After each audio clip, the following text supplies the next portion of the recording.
Yes, dear students, in the last class we have studied about the ionic strength and calculations for different types of electrolytes.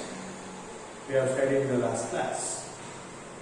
Today we are going to study the next topic is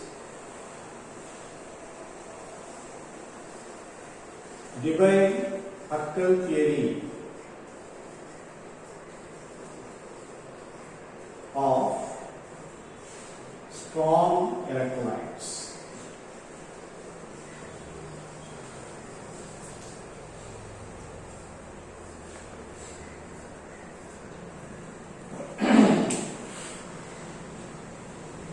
These two scientists,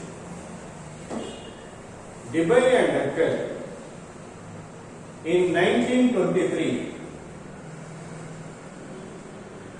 they put forward the foremost and advanced theory of strong electrolyte called Debye-Huckel theory of strong electrolytes.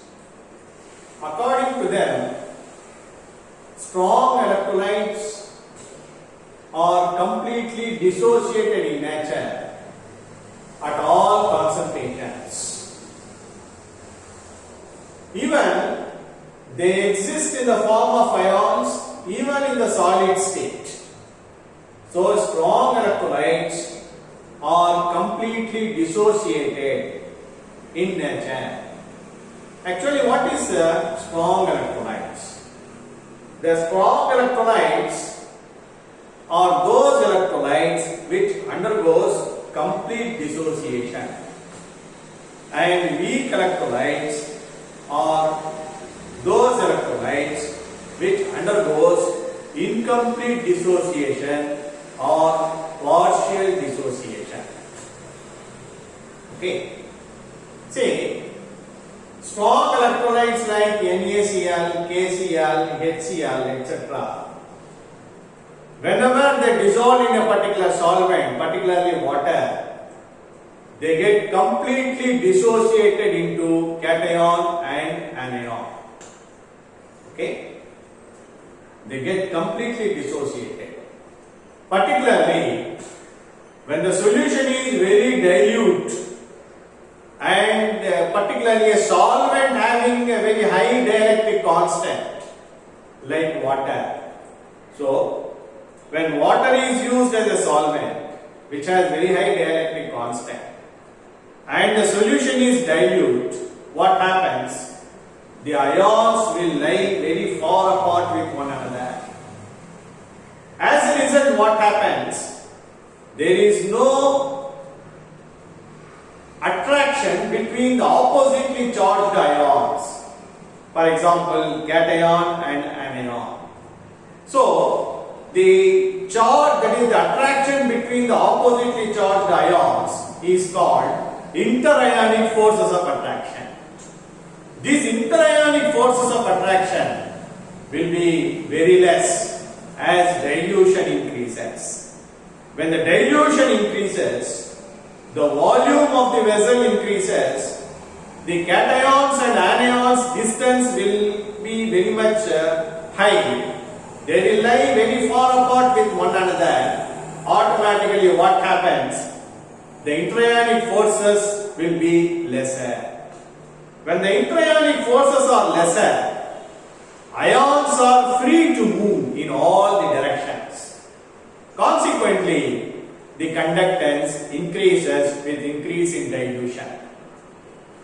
But if we consider a concentrated solution and in a solvent of low dielectric constant, what happens? The ions will not get properly dissociated. They exist in the form of ionic doublets, undissociated form. And what happens? As the concentration becomes greater, the ions come closer with each other. Automatically, there will be intra-ionic forces of attraction operating between the oppositely charged ions. Automatically what happens? Conductance decreases. Why the conductance decreases? When the ions are not free to move, when there is a intra-ionic forces of attraction between the two oppositely charged ions, what happens? The mobility of the ions slows down, therefore the conductance decreases. So, the decrease in conductance is not due to decrease in the ionization in the case of strong electrolyte, okay, but due to decrease in the mobility of the ions. According to Arrhenius theory, Arrhenius attributed the degree of ionization of any given electrolyte by using the formula. The degree of ionization is usually calculated by the ratio between equivalent conductance at a given concentration and equivalent conductance at infinite dilution or at zero concentration. That means this method is very much useful to find out the degree of ionization of an electrolyte. But this law is not applicable for strong electrolyte because the degree of ionization, okay, the degree of ionization is remain unity all along at all concentrations, okay, for strong electrolytes. This is applicable for weak electrolytes. In the case of weak electrolytes, the degree of ionization goes on increases with dilution, therefore the conductance may be increases. But here, in the case of strong electrolytes, the degree of ionization is always remains unity. That means strong electrolytes are completely dissociated in nature. They are 100% ionized. Okay, so therefore the question of the degree of ionization not at all arises in the case of strong electrolytes. The degree of ionization is explained by Arrhenius. It is applicable for weak electrolytes. Therefore, the equivalent conductance increases with increase in dilution. In the case of strong electrolyte, is not due to increase in the degree of ionization, but due to increase in the mobility of the ions. This is the actual fact. Okay? See, when the strong electrolyte dissolved in a particular solvent, particularly solvent having a very high dielectric constant like water, okay, what happens? As dilution increases, equivalent conductance increases in the case of strong electrolytes. Why? Because as dilution increases, what happens? The strong electrolytes having cation and anion will lie very far apart with one another. The inter-ionic forces of attraction operating between them is completely nil. Therefore, what happens? The increase in equivalent conductance with increase in dilution in the case of strong electrolyte is due to decrease in the intra-ionic forces of attraction and increase in the mobility of the ions. This is the reason. But not due to increase in the degree of ionization, because in the case of strong electrolyte, the increase, that is the degree of ionization, will always remain unity at all concentrations. So therefore, in the case of strong electrolytes, the equivalent conductance increases with increase in dilution is due to increase in the mobility of the ions and due to decrease in the intra-ionic forces of attraction operating between the oppositely charged ions. Now, apart from this, as the concentration increases, the equivalent conductance decreases. in the case of strong electrolytes. Why? Because there are two electronic effects operating. Okay, two electronic effects operating. This is explained by Debye and Herkel. Electronic effects. What is that electronic effect? First effect is called asymmetry effect.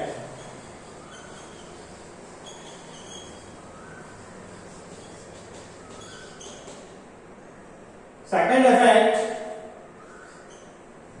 electrophoretic effect.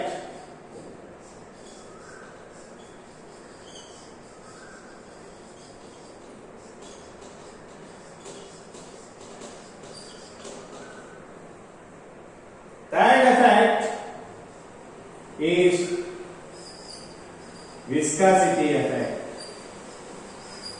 Viscosity of a solvent.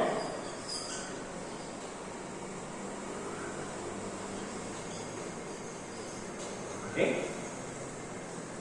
These three forces are operating. Now we are going to study one by one. Okay. What is asymmetry effect? Asymmetry effect is nothing but every ion is surrounded by oppositely charged ions known as ionic atmosphere. For example, if I have a positively charged ion, it is surrounded by negatively charged ionic atmosphere. This is called negatively charged ionic atmosphere. This is ionic atmosphere.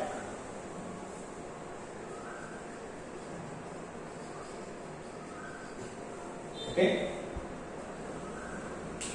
Every ion is surrounded by oppositely charged ions is called ionic atmosphere.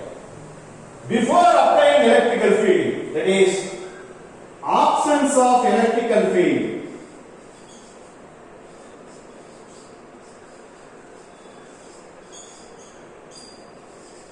in the absence of electrical field, the ionic atmosphere will be symmetrical. That means this negatively charged force of attraction will be cancelled by oppositely negatively charged force. So therefore, in all the directions, the electrostatic forces of attraction get cancelled each other, and the ionic atmosphere will be symmetrical. Whereas, when electrical field is applied, for example, this is anode, okay, cathode. This is positively charged electrode. In the presence of electrical field,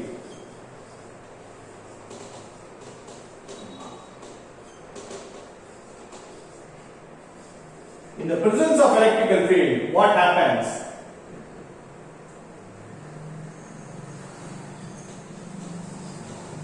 The ionic atmosphere will get disturbed. It will be like this. The ionic atmosphere moves in one direction. The positively charged central ion moves in opposite direction. When electrical field is set up, what happens? The ionic atmosphere, symmetrical ionic atmosphere, get disturbed. The positively charged ion moves towards cathode, while the ionic atmosphere moves towards anode. So what happens? There will be a back pull to the movement of positively charged ion. Therefore, what happens? The mobility of the ions gets retarded. The mobility gets slower. Okay? The mobility gets reduced due to dragging back the ionic atmosphere in the opposite direction. That is why at higher concentration, when concentration increases, the equivalent conductance decreases in the case of strong electrolytes. This is one effect. This effect is called asymmetry effect. Asymmetry effect arises due to lack of symmetry in the ionic atmosphere in the presence of electrical field. The second effect we are going to study is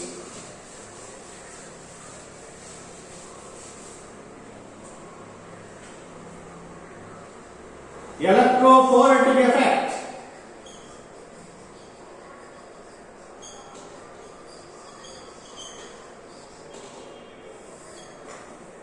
What is electrophoretic effect? Electrophoretic effect is nothing but every ion is surrounded by solvent molecules or the hydrated molecules when the water is used as a solvent. Every ion is surrounded by hydrated molecules or the water molecules. So, every ion has to move towards the oppositely charged electrode through the stream of the ions, through the stream of the solvent molecules which moves in the opposite direction. So, when a positively charged ion has to move towards the cathode, then a stream of negatively charged water molecules moves in the opposite direction. So, not negatively charged, that is, the water molecules moves in the opposite direction, solvent molecules, it again slows down the velocity of the ions. That is why the equivalent conductance decreases. This is something like when a swimmer swims in a sea, the counter waves record the speed of a swimmer, something like that. When an ion moves through the solvent molecules, when the solvent molecules comes in the opposite direction, what happens automatically? The mobility of the ions gets reduced, therefore the equivalent conductance decreases. The third effect is called viscosity effect.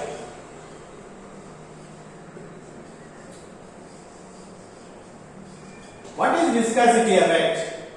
See, different solvent has different viscosity. Different viscosity means they have thickness. Okay, they give resist to force, a resistant force during the movement of the ions towards the oppositely charged electrode. Greater the viscosity, greater will be the reduction of mobility of the ions. Lesser the viscosity, the ions will move very fast, the conductance increases. So therefore, the conductance directly proportional to the viscosity of the medium.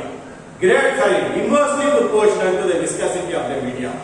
Greater the viscosity, lesser the conductance, lesser will be the mobility. So therefore, conductance and viscosity are inversely related with each other.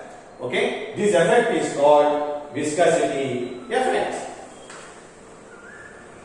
Debye and Huckel taken into consideration of all these electronic effects for a univalent electrolyte, they have given in terms of electronic effect, and that is the asymmetric effect, electrophoretic effect, and in terms of dielectric constant of a solvent and viscosity of the medium. Debye and Huckel put forward their equation, this equation called Debye-Huckel-Onsager equation. Lambda C is equal to lambda 0 minus 82.4 dt power half plus 8.2 into 10 to the power of 5 dt power 3 by 2 eta into lambda 0 into root C. This is called Debye-Huckel-Onsager equation. Okay, this lambda C is equivalent conductance at a given concentration. Lambda 0 is the equivalent conductance at 0 concentration, where D is dielectric constant of a medium, eta is the coefficient of viscosity of the solvent, and T is the absolute temperature. C is the concentration of an electrolyte, in moles per liter. Okay, this is the Debye-Huckel-Onsager equation.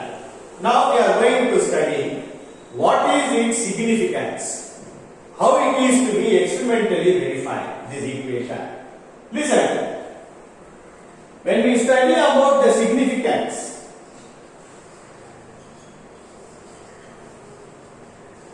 and verification,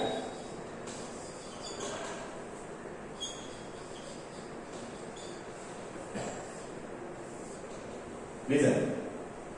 See, Debye and Huckel explain the decrease in the equivalent conductance between, that is the difference between lambda c and lambda 0 value, is partly due to electrophoretic effect, partly due to asymmetric effect. See, in the square bracket, the first term refers to the magnitude of electrophoretic effect and the second term refers to the magnitude of asymmetric effect. That is why there is a decrease in the conductance. Okay, that is why there is a decrease in the conductance with increase in the concentration. This has been explained by Debye and Huckel. So, the decrease in conductance is due to two effects, electronic effects operating. First one is electrophoretic effect, another one is asymmetric effect. Listen, now it is to be experimentally verified. See, I can write this equation simply. Lambda c is equal to lambda 0 minus a plus b into lambda 0 into root c, where a is equal to this value and b is equal to this. This a and b called Debye-Huckel constant. These two values are different for different solvents and they will also vary with temperature. See, for water used as a solvent, at 25 degrees centigrade, the value of A is found to be 60.2 and the value of B is found to be 0.229 at 25 degrees centigrade when water is used as a solvent. Now we are going to experimentally verify by doing experiments. Okay? How it is to be verified? Listen, by graphical method we can verify experimentally in the case of strong electrolytes. Listen, how? By using Debye-Huckel-Onsager equation, when we plot the value of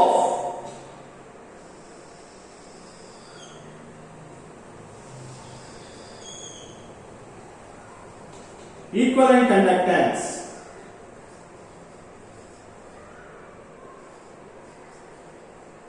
or lambda 0 value against root c concentration, against concentration, we get a straight line.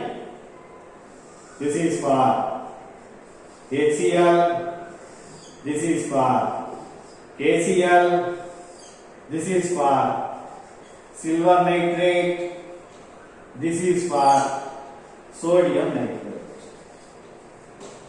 So we get a straight line.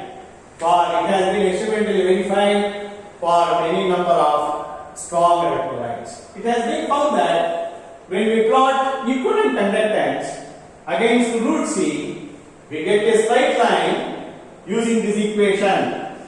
Lambda C is equal to lambda 0 minus a plus b into lambda 0 into root C.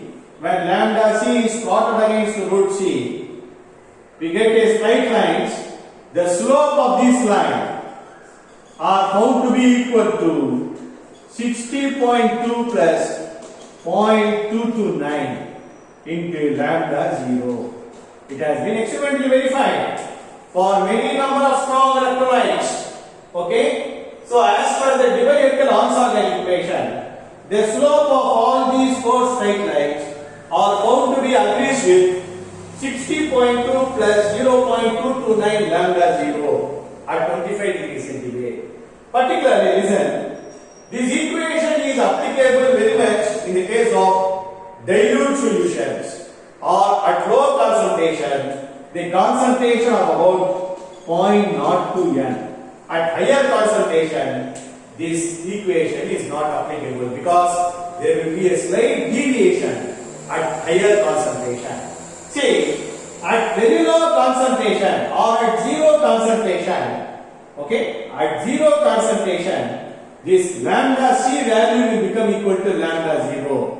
That is, by extrapolating technique, okay, we will get lambda c that will be equal to lambda 0 by the whole term in the right hand side will become equal to 0. What is the meaning? That is, at zero concentration, the value of A and B, both electrophoretic effect and asymmetric effect will be virtually absent, will be totally absent because the solution is very dilute. The ions will lie very far apart. There is no intrionic forces. There is no asymmetric effect. There is no electrophoretic effect. Then the equivalent conductance at a given concentration will become equal to equivalent conductance at zero concentration. So therefore, at zero concentration, both the electronic effects will become zero. Automatically, lambda c will become equal to lambda 0. So this Debye-Heckel-Onsager equation is experimentally verified for any number of strong electrolytes by means of this graphical method, and this equation is applicable up to the concentration of about 0.02 n, but it is not strictly obeys in the case of higher concentration, because at higher concentration there will be a slight deviation occurs. So students, today we have studied the Debye-Heckel-Onsager theory of strong electrolyte and how it is to be experimentally verified and what is its significance. That is, according to Debye-Heckel, strong electrolytes are completely dissociated in nature. They are completely ionized at all concentrations, and even the strong electrolytes exist in the form of ions even in the solid state. So therefore, the increase in the equivalent conductance with increase in dilution in the case of strong electrolyte is not due to increase in the degree of ionization, but due to increase in the mobility of the ions because of decrease in the intrionic forces of attraction between the oppositely charged ions. This is the concept of Debye-Heckel-Onsager theory. Okay, the next topic we will study in the next class.